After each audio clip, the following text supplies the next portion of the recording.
ya Rasulullah, mintalah permohonan kepada Allah. Apa jawaban Nabi? Analaha, analaha, analaha.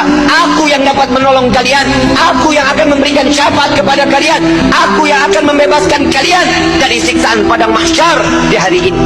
Saat dia meminta, selesai padang mahsyar, masuk mereka semua ke mizan. Sampai di mizan, Nabi berdiri di depan mizan, melihat rombongan daripada umatnya. Saat beliau dalam keadaan dosa yang begitu besar, Nabi sujud kembali di hadapan Allah. Ya Rabb, doa baginda Rasul sallallahu alaihi wasallam, ya Allah, ringankan beban dosa umatku, beratkan pahala mereka, ampuni dosa mereka ya Allah.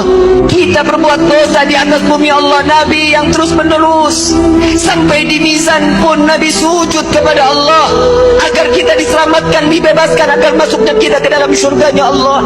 Setelah mizan, Nabi SAW berdiri lagi di sirat. Saat di mana jembatan tersebut satu helai rambut dibelah menjadi 7, tajamnya luar biasa, di bawahnya neraka jahanam. Nabi menunggu sampai ada umat yang ingin tergelincir dipegang oleh Nabi, dituntun sampai di ujung daripada jembatan tersebut. Nabi menjaga umat sampai saat di dalam surga kelak, Nabi berdiri di depan pintu surga, tidak masuk ke dalam pintu surga, menunggu satu persatu agar masuk, mereka dimasuk ke dalam surga. Sampai di dalam riwayat Siti Fatimah bertanya, ya Rasulullah, untuk apa kau berdiri di depan pintu surga? Aku menunggu umatku, jika satu yang tertinggal belum masuk ke dalam surga, maka aku tidak akan pernah masuk ke dalam surga ya Allah. Dia adalah Sayyiduna Muhammad. Sampai di dalam satu riwayat lain, Rasulullah izin kepada Allah melihat daripada daftarnya, umat satunya belum masuk ke dalam surganya Allah. Nabi berbincang kepada Allah, ya Rabb, izinkan Muhammad untuk memeriksa neraka.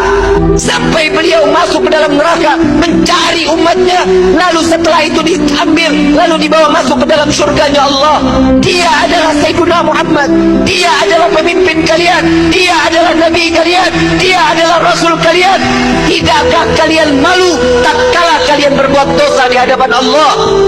Sampai kapan hidup kita selalu tutup mata di dalam kemaksiatan kepada Allah? Hei para alim ulama, hei para kiai, hei para habaib, dosa apa yang kalian lakukan sampai terus menerus Indonesia diberikan daripada bala dan bencana? Wahai umat Nabi Muhammad, dosa yang mana yang kalian lakukan sehingga kalian enggan untuk bertaubat kepada Allah? Tubna ilallah, tubna ilallah. Taubatlah kepada Allah, mohon ampunlah kepada Allah. Jika para aulia, para orang-orang saleh, kakek nenek kita terdahulu, dengan bangga mereka saat kelak nanti masuk ke dalam surga dengan membawa pikulan amalan-amalan kebaikan di hadapan Allah, bagaimana nasib kita saat mereka diperiksa oleh Nabi SAW satu persatu?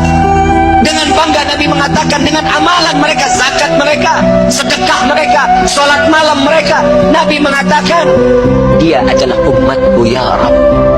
Bagaimana dengan kita yang membawa pikulan dosa di hadapan Allah?